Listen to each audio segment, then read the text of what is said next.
Hi, it's Mark Bosser, producer of the Pawlik Automotive podcast and video series, and we're here with Mr. Bernie Pawlik of Pawlik Automotive in Vancouver, BC, Canada.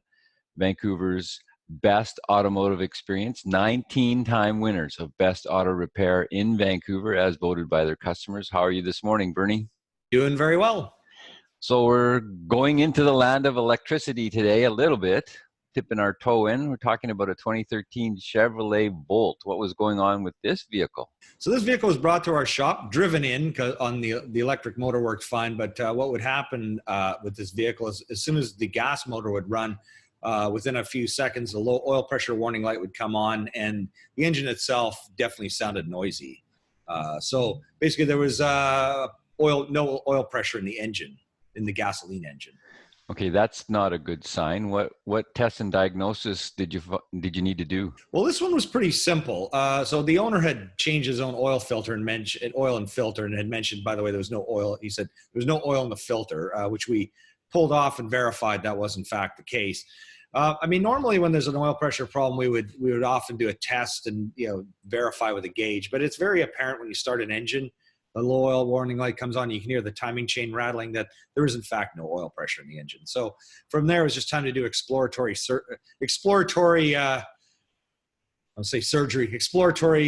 dismantling and find out what had actually happened. We suspected probably the oil pump had come apart for some reason, but that's where we figured. So we started by removing the oil pan.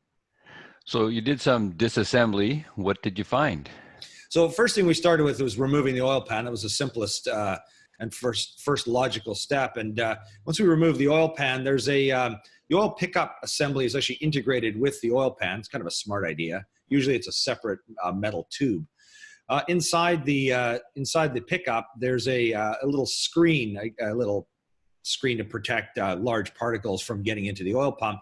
And sitting on top of that screen, it's kind of a V-shaped screen. Was a piece of what looked like a impeller blade from the oil pump. So we figured, hey, it's got to be the pump that's come apart. So from there, we removed the timing chain cover and discovered that the oil pump was in fact, I'd say blown to bits would be a good word, but kind of broken to pieces. So why don't we just have a look at a picture of that right now? So here's our oil pump. So this is part of this is the timing chain cover over here. And the crankshaft goes right through here, and the oil pump sits here, and there's a little sort of elongated or sort of a couple of flat spots in the circular area that rub against that attach to the crankshaft, and that drives the oil pump. So you can see that the red arrow here points to a very large crack, but you can see this whole rotor here is completely broken apart in several sections, 1, 2, 3, 4. These are the little impeller blades.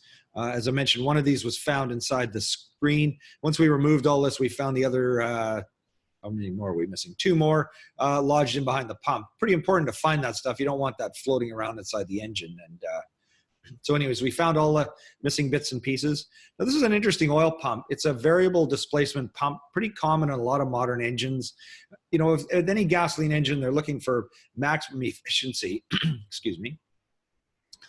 And one way to get that is to vary the displacement of the oil pump. The oil pump, draws energy to pump the oil through the engine. So and it doesn't always need the maximum amount of flow and volume. So by varying the displacement of the oil pump, you can save fuel and still provide the proper amount of lubrication. So that's what this big spring here is part of. And this whole section here will rotate and vary the displacement of the oil pump, so it'll pump lesser or more volume depending on what position this is in. And this is common to a lot of modern car engines. So this is a very involved job. How does the fact that does it affect anything that this is an electric vehicle as well? Well, it does to a certain degree. I mean, the gasoline motor is separate on the passenger side of the vehicle, but there are some common shared components with the electrical system, the electric drive system, such as the air conditioner. And so these components need to be de-energized before we, of course, disconnect wires. So it adds a little bit of extra work to the job. You don't want to leave, have your hands anywhere. The voltages are very high and potentially deadly. So you have to de-energize a few components, but other than that, it's pretty much like any other gasoline engine Chevy vehicle would be. So was there any other damage from those parts floating around from the oil pump failure? Well, no damage from the parts floating around, but of course, one serious issue is when you have no oil pressure in an engine, it can damage it pretty quickly. The owner said he never ran it for more than a minute once the light came on, and of course changed his oil and started it and found it wasn't working. We ourselves ran it a couple of times for a few seconds, which is not a lot of time.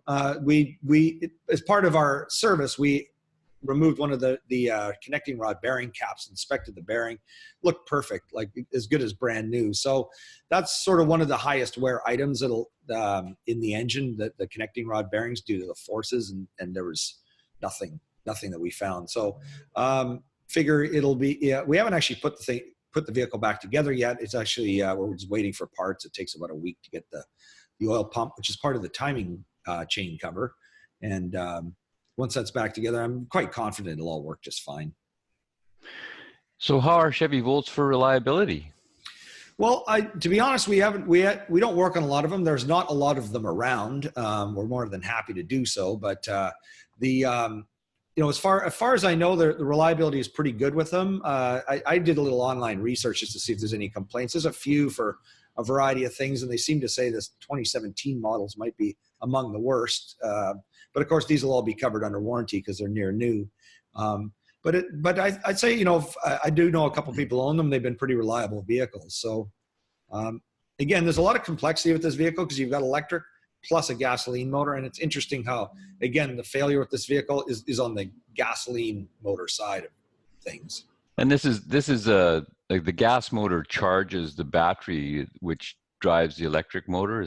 That's how this, if I remember right, that's how this vehicle works? It does, exactly. It's a plug-in hybrid. So not a plug-in hybrid. It's a plug-in electric vehicle. So you plug it in, and then it has the gasoline motor as a backup, which is actually an excellent combination when you consider, you can really take this vehicle anywhere you want to go and never worry about running out of either electricity or gas. I don't think the range is fantastic compared to, well, certainly nothing compared to a Tesla, but it's got good enough range to drive, for most daily commutes, and you might almost never run the gasoline engine. But if you do decide to go to town and you want to keep driving, you can just keep putting gas in it, and it's a pretty efficient gasoline engine. So, but yes, so that's exactly what happens. The gasoline engine charges the batteries. All right, so there you go. If you're looking for service for your Chevy Bolt, whatever they happen to be making next, because the Volt is now discontinued in 2019, as are all sedans in North America by Chevy.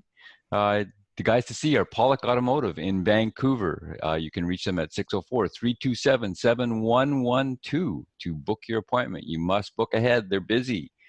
Or you can check out their website, pawlikautomotive.com. We have hundreds of videos on YouTube, Pawlik Auto Repair, on all makes and models of cars, all kinds of repairs. And of course, thank you so much for listening to the podcast. Thanks, Bernie. Thanks, Mark. Thanks for watching, and thanks for listening. We really appreciate it.